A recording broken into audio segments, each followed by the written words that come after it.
My name is Casey Sugarman. I had LASIK done about a year ago.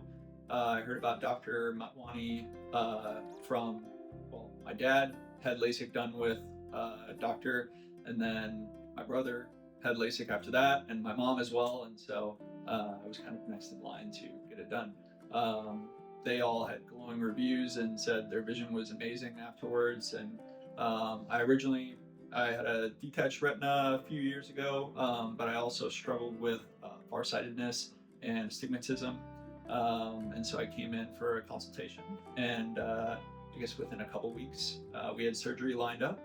The surgery itself was super easy, painless, very short recovery time, and my vision was almost immediately significantly better. We monitored kind of the progression for a month or two, and Dr. Motwani noticed that my vision, while it was much better, he thought that we could improve it a little bit more.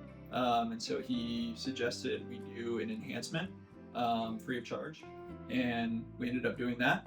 And similar recovery time, very easy, painless, and now my vision's amazing. So I can't recommend him enough, and I'm very, very happy with the results.